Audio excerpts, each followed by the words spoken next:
G'day everyone, welcome to the Flight of the Next podcast. I am here on Gadigal land in Sydney. We have Alex, who is in Te Whanganui Atara, Wellington, I believe. Danny, who is possibly on Gadigal land in Sydney. Which land are you on, Danny? I am indeed. Yep, Gadigal land.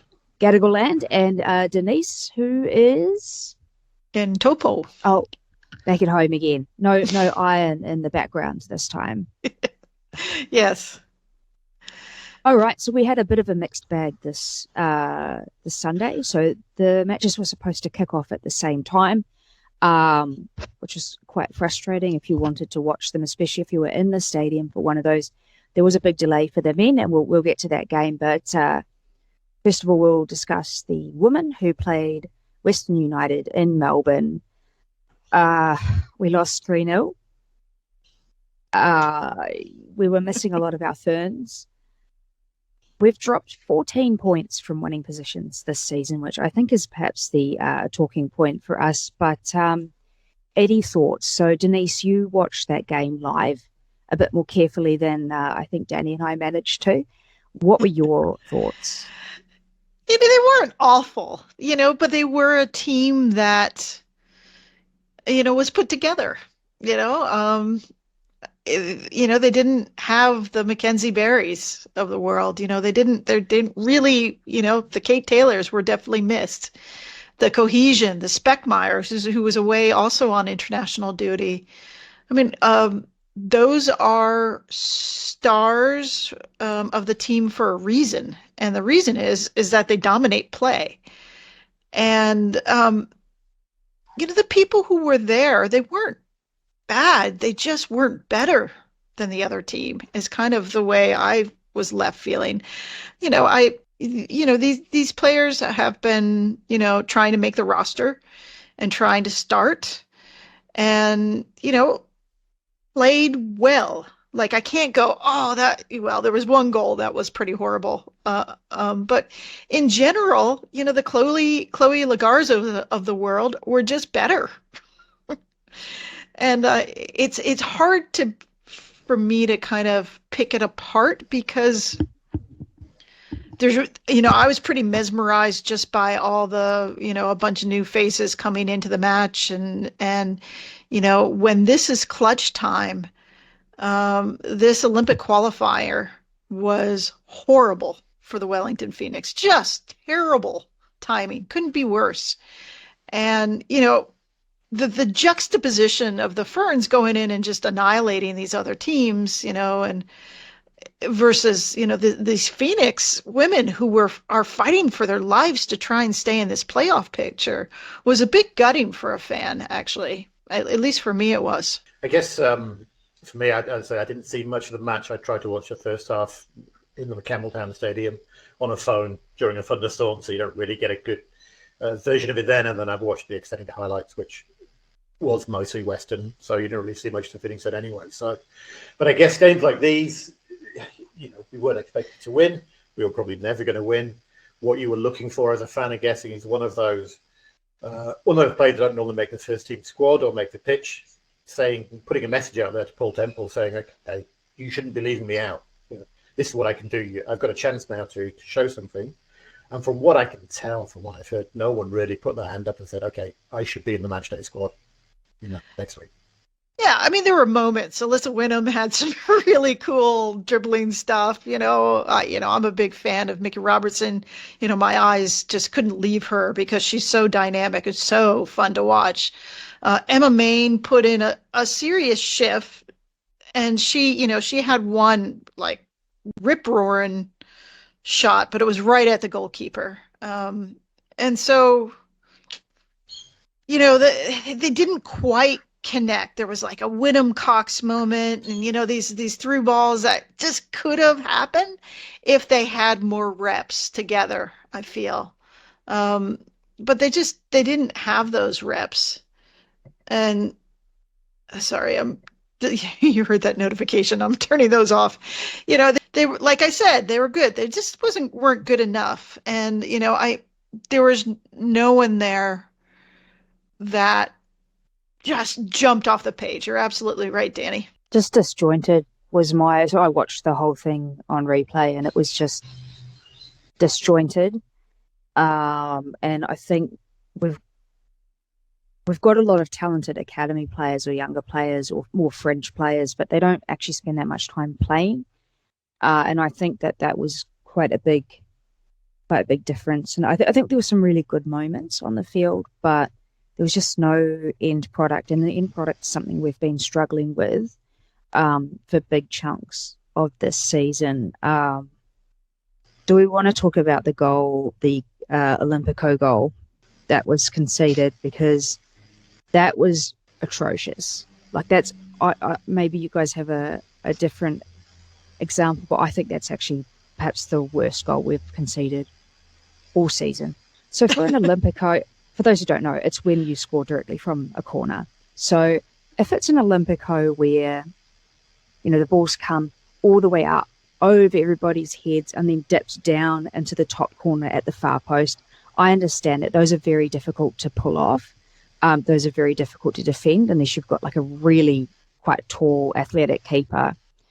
But this was not one of those. This was a low corner that really should have been cleared by the first defender it got past.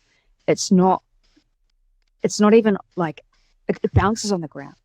It bounces on the ground about like midway between the posts, probably 3 or 4 meters out from the goal line. It has gone through a gaggle of about 4 players and our keeper. So it's just low, it's bounced in front of the goal and it's gone.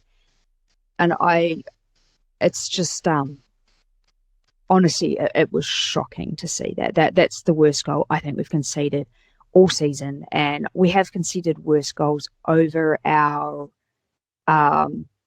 3 seasons or 2 and a bit seasons. But this is up there. That was just bad. That was really bad. And I don't understand why. I agree. No one did Riley Foster any favors. They were all sitting in front of her like a bad screen. I mean, it was, I can't even remember. I mean, I'm sure there was a Western United player in there in the mix, but all I remember is like 3 Phoenix jerseys, the ball bounced in front of or somewhere in them and it just went in. And it was just, that was a hard one. That was deflating. And I was like, after that one happened, I'm like, oh man, they're not coming back. You just kind of felt the air go out of the room on that one. That's embarrassing to concede at my level. And I play like bottom of the barrel grassroots football. That's embarrassing to concede. The things I kind of feel like if you had a Mac Barry or a Kate Taylor there, or a Marisa Vandermeer or something like that, they would have taken charge of that ball and it would have been headed out or away. But we still need to have, it's just such a basic thing that we need to have someone taking charge in the penalty box and not everyone standing off. Yeah. Yeah, when I heard it was an Olympico, and I was before I actually saw the goal, I was quite surprised because Riley Foster is normally pretty strong when the ball comes in the air. And I was assuming it to be, as you say, Holly, one of those that goes right over the top of the keeper into the far corner. But, as you say, it bounced to the near post. And it bounced through, I think it was at least 3 Phoenix players there and then 1 Western United player. So I actually don't blame Riley Foster as much as I probably would have done, because she I think she had the right to expect one of those defenders just to kick it, just one of them touch the ball, and it would have been fine. But as it was, it came through all of them, and she was surprised that it went in past her left knee, I think. Yeah, I kind of think she was waiting for the ball to kind of be cleared and muffed, and she was on to the next thing, if you know what I mean. It's kind of the way it felt. It didn't feel like she's like, okay, that's the wall, I got to see where this deflection goes. So yeah, that was really unfortunate. Yeah, I'm a bit like you, Danny. When I saw that there was an Olympico scored, I was thinking it was going to be much, much better than this. This is not what you think of when you hear that you conceded an Olympico. For me, it's kind of Errington on the front post. Hannah Keaton kind of makes a combative run through the 6-yard box, or maybe just outside of the 6-yard box. And Errington looks like she's going to go for the header before Hannah Keaton gets there. But then once Hannah Keaton gets there, she just looks like really skeptical and kind of scared to go for the header. Kind of that she's going to clash heads with Hannah Keaton, which kind of, is is a normal thing. It's a normal thing for a human to feel scared of head clashes. But if you want to be a top footballer, stopping a goal, going for the header is just kind of what you have to do, really. She's played 2 matches. This is her second match of all time, and she's 18. And that's the thing, is I think that we've got these talented up and coming academy players, but they've just not had enough time on the pitch to sort of, because it's a big step up from, say, National League or academy level to playing like actual professional football at the standard of the A-League. So it's unfortunate. Yeah, it's a lot of pressure. It sort of reminded me a little bit of the games of the first season. I think where we had a team and they were trying hard and they had a little bit of clatter in there, but they just weren't really up to the standard of the other teams who are professionals. And we had a bunch of young players who were really stepping up to that level for the first time. And, we were in most of those games in the first season. We weren't really in it. We were looking out for, maybe we'll get a goal, but we weren't really in there to win. And it sort of seemed a little bit like that. We were never going to dominate West United. We were looking for maybe a little bit of skill from Wynnum or from Cox or from MMA, maybe to snatch something, but we just weren't up to the pace. It's kind of strange. You have Isabel Cox, who's coming in from UNC, and she comes in and the Phoenix are at a high, right? The women are like, looking like they're cruising really fast and doing really well. And and she's not really a part of their downfall, but it does coincide with, like, she must be wondering what the heck is going on. I came in the first half of the season fire, second half is just a dud. We've forgotten how to score. That's what the Far Post pod, which is quite a good one to listen to. They talk about the dub and also the Matildas, but they just said it looks like the Phoenix have forgotten how to score. So we got that Adelaide game delayed at least. So we will have our full squad back for that. Are there any other comments on that game before we look at who our next opponent is? I just want to put it behind us. I was about to say exactly the same thing. Put it behind us, look forward to a home game and getting our first team back, and hopefully, because we need to win vast majority of our matches coming up to get into the finals. Are we going to make finals at this rate? I'm not sure we will, unless things pick up, because let's see, we've got Victory away, Perth away, Sydney home, Adelaide home, Canberra away, Wanderers home. That's it. We've got 3 home games. I'm honestly at this point not even sure that we'll make finals, which is disappointing considering how well we started. Yeah, listen, I'll never doubt the team that I'm rooting for in a big kind of way. I was like, they're going to win 2-1 Western United, but they're, it's hard to, given the path they've been on, it's hard to realistically go, yes, they're there's momentum there. It's kind of the opposite of momentum right now. And I really feel for them. They must be frustrated as well, because it's not like they've been like win, loss, win, loss. It's like they win a lot and then they're not doing it. I don't think they've won any match in the last, what are they, 1 for 7 or something like that? It's been a lot of losses. It's been wins at home and then losses away. Yeah. It's been real black and white. I would like them to go back to the small ball, the quick ball, when they do that, they just, even if it's kind of dilly-dallying a bit, they look more confident. And they have some mojo. I'm interested. I don't know, because as I say, at the beginning of the season, I think when they were playing small ball, we were outplaying most of the teams we came up against, and we were getting lots of results. And that's obviously fallen away. And have we gone backwards, or have other teams figured us out? Are we playing worse than we were, or are they just playing better against us and said, okay, this is the way you play against a Phoenix, we can stop them playing, and once you stop them doing that, they haven't got a plan B, so they can't really. I'm not sure we've got a plan B. I think the thing is this season would have been over, we'd be in post-season at this point. The year before, let's see, that was round 17. So we'd be like, round 17 would be the first season we played 14 games in the regular season. So like this would be the finals round, effectively, like a round 17. So there's so much longer, and it's full home and away, and there's time to just like pick through like this is how they like to play, and this is how we play against it. And yeah, maybe we just don't have an adequate plan B, and teams have figured us out. You got me, Holly. I mean, I think little give and goes actually really do work, and if you can master a really fun, quick through ball, those things will work if you can get that rhythm going on. I think quick passing works. I mean, over the top, physical, all that stuff, that maybe worked 10 years ago, 5 years ago. But I do think being a little bit, have a lot more flair, some unpredictability like they did at the beginning of the season is lacking. That cute confidence that they all had, and it translated on the field. They need more of that. How do you reckon we'll go against Victory? It's away. Victory have been improving. Emily Gilnick is on fire. And just to note that match isn't this weekend. So it's actually the international break now.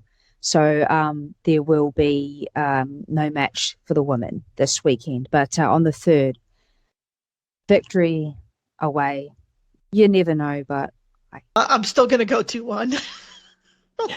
When in doubt, the Phoenix win. I'm like I said, I'm not going to root against them and say something depressing. I'm doubtful. In a certain kind of way, but I do think these group of people, when they get their stars back, and are they going to get Spetmeyer back? She might be competing in the Gold Cup. I'm not sure. She's really missed. I hadn't realised she was playing internationally. I thought she was just injured. I thought so too. Oh, I'm sorry. She came off injured, so I don't know. I'm sorry. You guys are probably right. Yep. What was her injury again? Yeah, they didn't disclose. Sure, okay. She came off in the last home game, I think it was. Bummer. Okay, I assumed it was international duty back at the Olympic qualifying, but clearly I'm wrong about that one. Could be a mix of both, actually.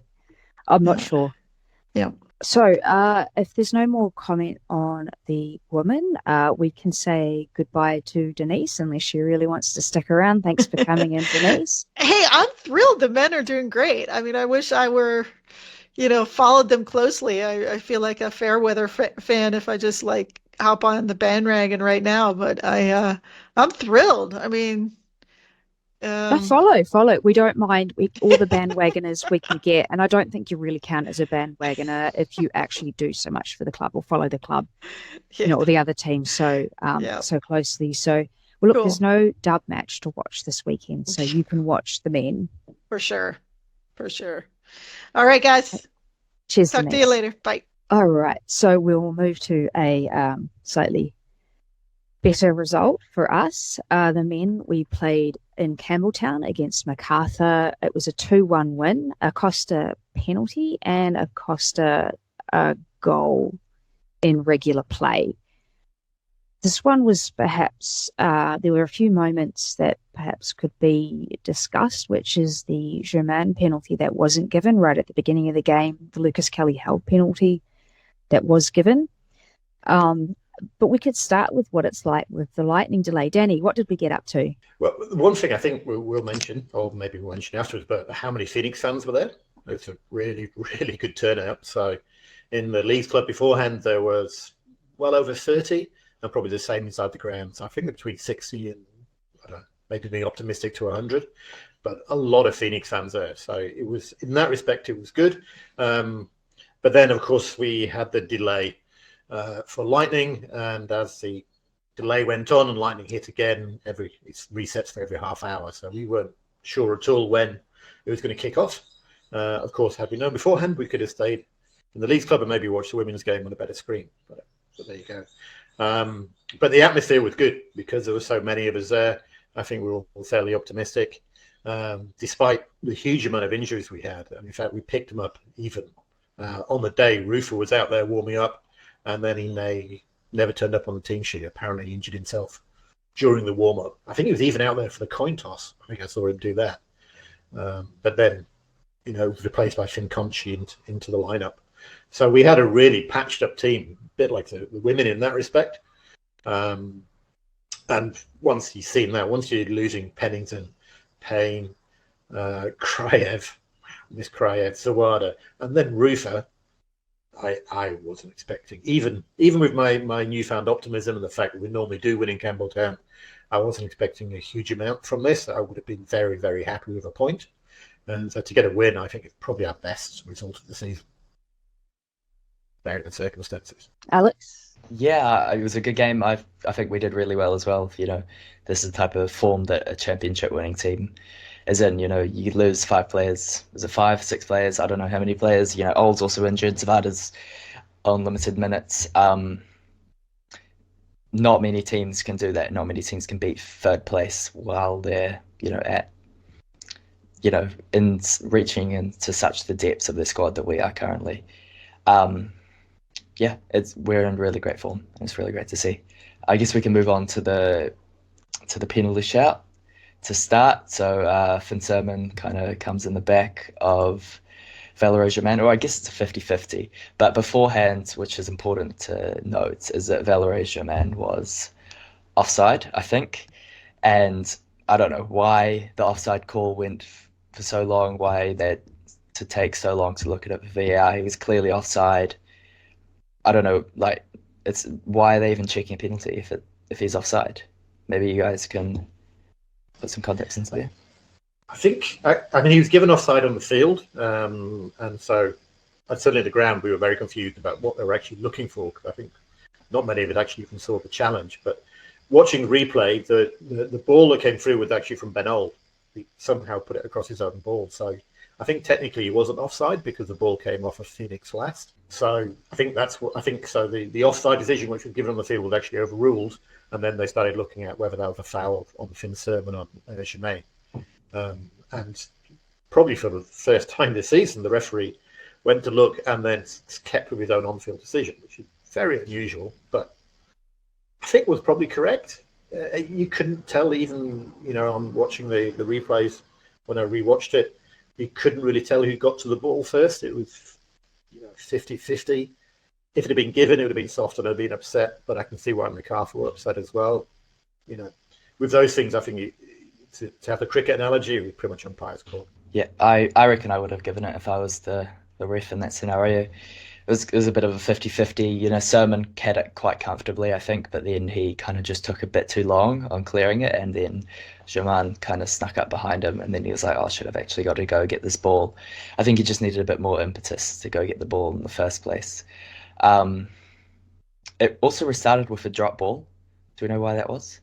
That's what confused me, because, obviously with the broadcast, you do have the commentators, as much as their opinion may or may not be helpful or valid. In the ground, we just got no idea what's going on. And you could see that the Macarthur players had appealed for a foul there, by body language, by, the gesturing that they made, and then the ref's gone over it. It was very bewildering, because for us at first we thought, well, is that not an offside call? Because the flag had gone up. But then to start it with a drop ball, I just don't know. It was very confusing, and it took way too long. Again, that's the thing. It just takes too long to make these decisions. Yeah, it's VAR. I'm not a fan of VAR. I would be happy without it. And nothing would have changed in this game. Without VAR, we just wouldn't have had 8 minutes extra time added on. So, referee was very confusing about what he was giving in the end, because it initially looked like it was going to be a contested drop ball, which would have been interesting. There's no such thing. There's no contested drop balls anymore, because they were just too dangerous. Yeah. Well, the Macarthur players did think it should be. So that was the first penalty call. I guess the next call wasn't much longer, with Lucas Kelly-Heald going down in the area. And immediately that happened, I said no penalty. It was a penalty from first look. It looked like he'd lost the ball. It looked like the ball was pretty much over the byline by the time he got fouled. And I don't think I'd really change my mind too much having watched replays either. So I can see why Macarthur are upset about this. There's a little bit of contact, enough to bring Lucas Kelly-Heel down. I don't know. I think he's so tall he looks dramatic when he falls over. But yeah, he actually got a very big one there. Yep. It was hard to tell because I watched the slow-mo replays of that and there wasn't really a good angle. And the angle that the ref had is different to the angle that the broadcast cameras had. So for me, it looked maybe soft, but it's really hard to tell how much contact Uzcook has made on Lucas's foot or leg. It's really hard to see that. I think it's not helped that he does look dramatic going down, and the fact that he's sort of dragged his toe, his toe of his boot along the ground, which kind of makes it look like a flop. I don't know. It's just so hard. And when you're sprinting, there's not really a little tap will bring you down. I'm not saying that necessarily it was a dead set pen, but it was so hard to tell what was going on, even with the broadcast and repeatedly watching it because you just couldn't see. And the ref obviously decided that what he saw was enough from his angle. Either way, we'll take it. You win some, you lose some with these decisions. Yeah, and I think that's the only reason that VAR didn't overturn it, because you can't really see the contact from Uzcock. But if it was a dive, Lucas he's a pretty young player, and it's a good awareness in that situation to dive. Often we see young players, especially in the women's team, not diving under contact in the box. So that's that's a positive you can take out of it. Going down, right? So it's not diving. I think to me, when you say diving, is no contact and just flopping. But to go down, and yeah, you're right. If there's contact to go down, even if it's soft, contact's contact. So it's kind of a moral argument about how much contact there should be before you actually go down and ask for a penalty. But that's not with the rules. If it's enough contact, it's enough contact. But yeah, you just if there's contact and he's gone down and the ref's decided that's enough for the angle that he has, I'll take it. Like I said, you win some, you lose some. Yeah, any contact is enough. If this was against the Phoenix, I'd probably be fuming, but it's not too bad. Yeah, we'll take it. There was some contact, which is why I think VAR didn't overturn the referee's decision. I think you give credit to Lucas Kelly-Heel just for being there in the first place. He was playing left wing back to be up near the post. It's pretty nosebleed territory for him, and he'd done very well to get there. And I thought he did very well all game, to be honest, both attacking and defending. The number of what looked like stretched tackles, but maybe it's just his long legs, to take a ball away from a Macarthur player was so many of them. He looks ungainly.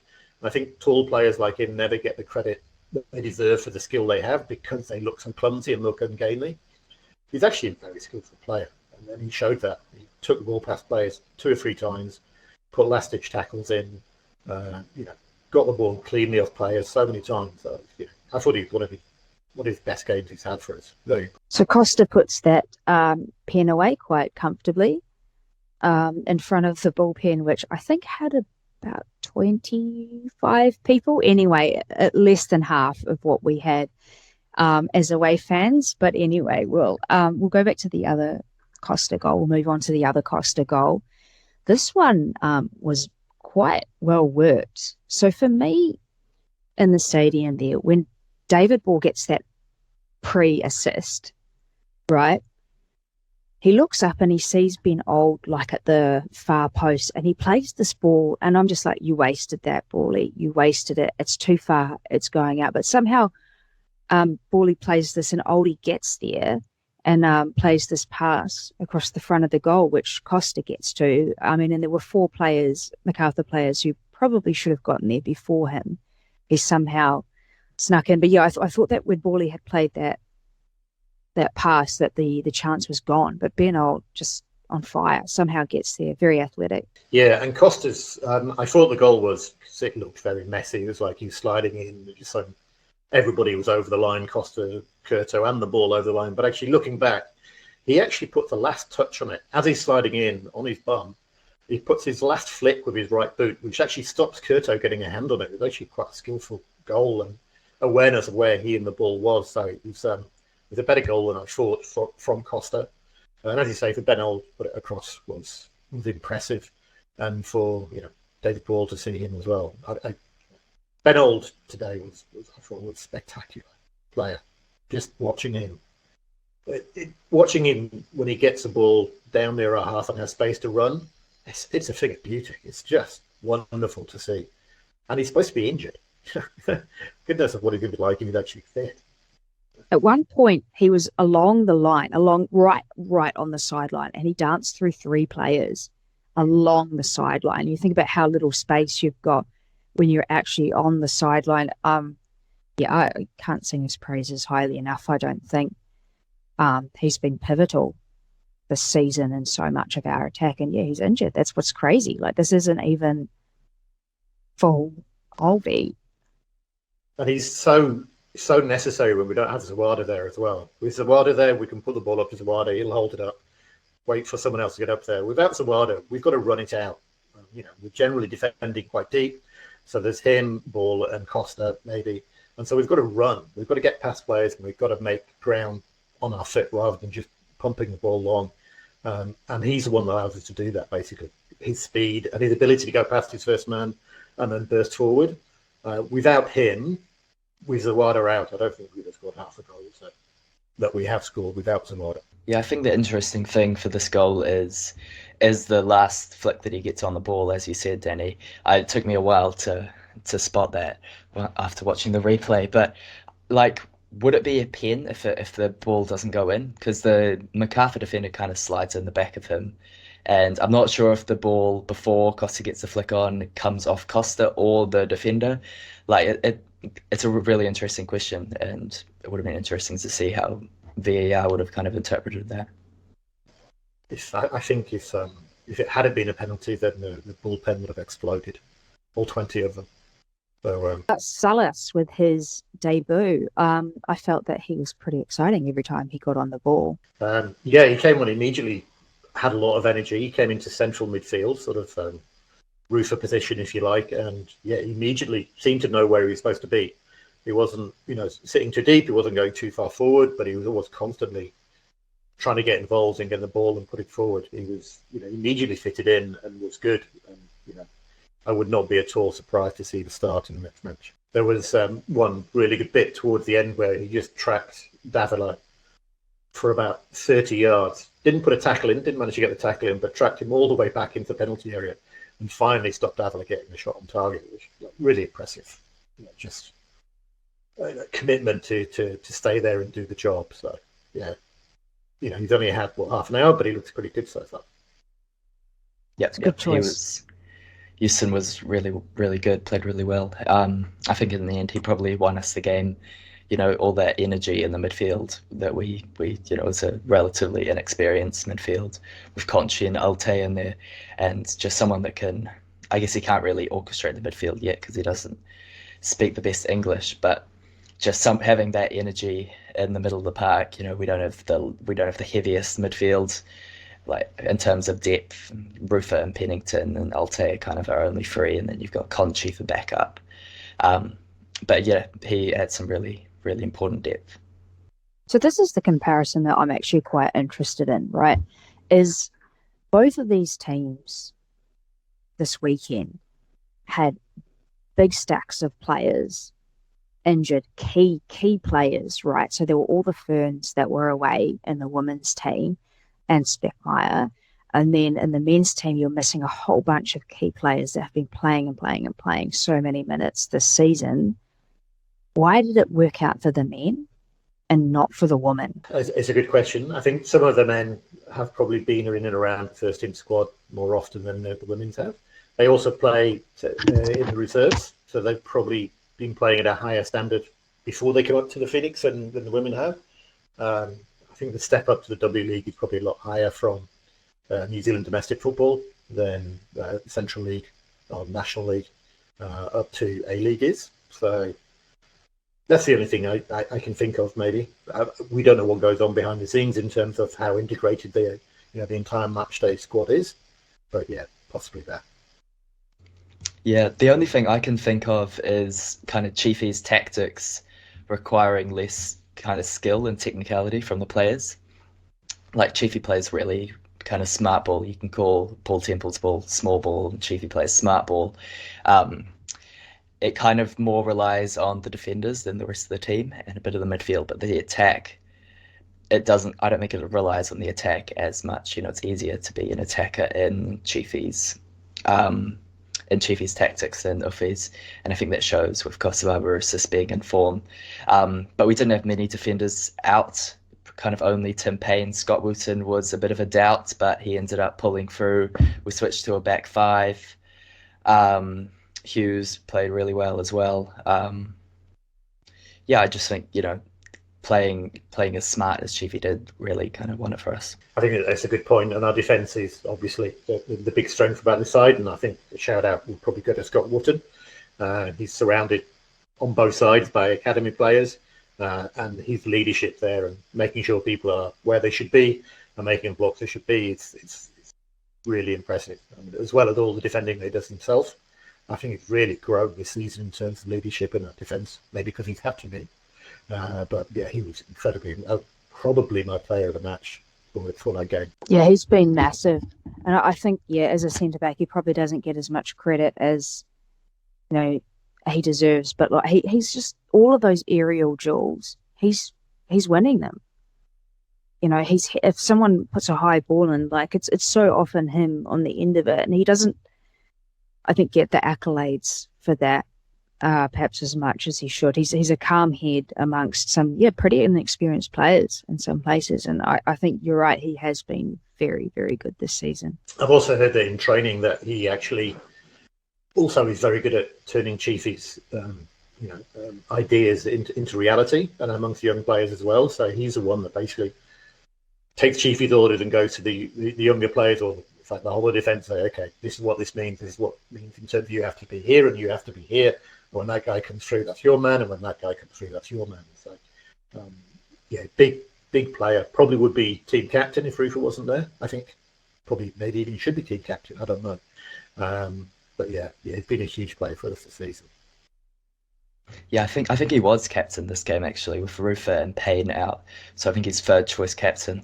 But yeah, that is really interesting how you mentioned that he kind of turns Chiefy's tactics into reality, especially with the young players. I think he's quite involved with the academy as well. I've played at Fraser Park a few times, and whenever I play there, I always see him afterwards kind of helping out with the academy teams on the sideline. A bit of motivation that was in the off season, albeit, but I'm sure he's still involved a bit now, even though it's kind of off season for many of the domestic leagues. And he wasn't that great last season. I think a few people were calling for his contract to be terminated, and I know that can't really happen with the Wellington Phoenix. But I think if you would have offered a button to a lot of fans and said you can press this, and Scott Wooten's contract would have been terminated with no repercussions, I think a lot of us would have pressed it. I probably might have pressed it myself even. But it's just really credit to Chiefy, I guess, and the rest of the team for turning their misfortunes around and the individual form around from last season into what it is this season. Perth Glory. We were away to Perth Glory this weekend, this Saturday. It's going to be one of those really horrible quarter to midnight kickoff times in New Zealand. Unfortunately, Perth are a very chaotic team. They're probably on a bit of a high now because they've actually finally got new owners. Perth are tough to play away. So how do we feel? I mean, these are things we still need to keep getting results. We've still got teams that are 5 points behind us. What do you think is going to happen? I just hope David Williams doesn't go on, because he just scores at will when he comes on. Yeah, I want David Williams to start, because he doesn't score when he starts. He only scores when he comes on. This is sort of a game where it's going to be. We've no idea how many players are going to be coming back, so we don't know what going to be the same number of players missing that we had against Macarthur, or is Payne going to be back? Ruth is going to be back. Pennington. A lot will depend on that. I would be more than happy with a point. But as you say, Perth are actually on a real roll. They look good going forward. So I'm happy with whatever we get out of it, perfectly honest. This team has shown that they can do that. I mean, they showed it at the weekend against Macarthur, who are probably a better team than Perth. So if we can do it against Macarthur, probably do it again. But yeah, I'd be happy with a point. Yeah, I tend to agree with you, Danny. I'd also be happy with a point. I think the time difference does play a part into it. The game kicks off at 11:45 New Zealand time, but they are going there. I think they went there on Monday, so they've got pretty much almost a week, 5 days-ish to train in Perth and kind of get used to the time zone. I think that definitely will help. I'm not sure if that's been done before, probably, but I don't really remember it. Mostly in the past, last season especially, it was just kind of last minute. We land there the day before or maybe 2 days before the game, and the converse happens when Perth come to Wellington. Perth aren't very good on their travels either. I think they won their first away game a few weeks ago. Was it in Unite round? Yeah, I know Unite round was against us. Might have been the week after Unite round. They won their first away game for a while, so Perth, they do have a really strong home fortress. Did they lose to Victory, actually? Victory came there, and I think there was an interesting result with that. I'm not sure. Holly looks like she's checking. They beat Victory? I think the one team that's beaten Victory this season. I know they've got a lot better just over the last few weeks. And as you say, they've just had their owners confirmed or their new owners, so that's got to be good news for the morale and probably a good crowd behind them.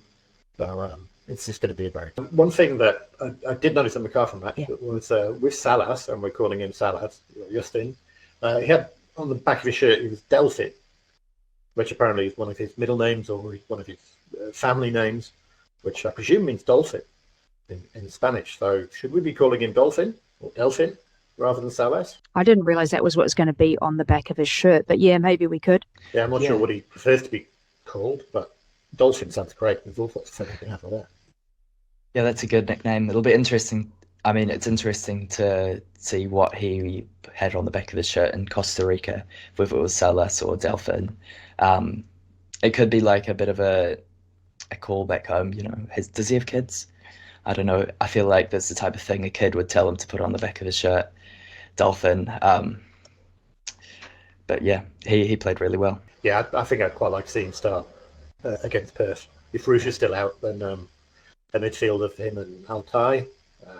Conchi, I think, did okay, but he's just not as good, basically.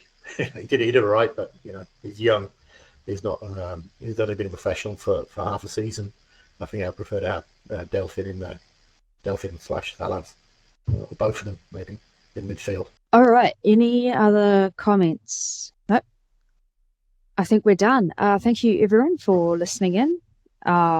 We will be back, I believe, next week or maybe the week after, because there is no women's match this weekend. We will see you around. Bye.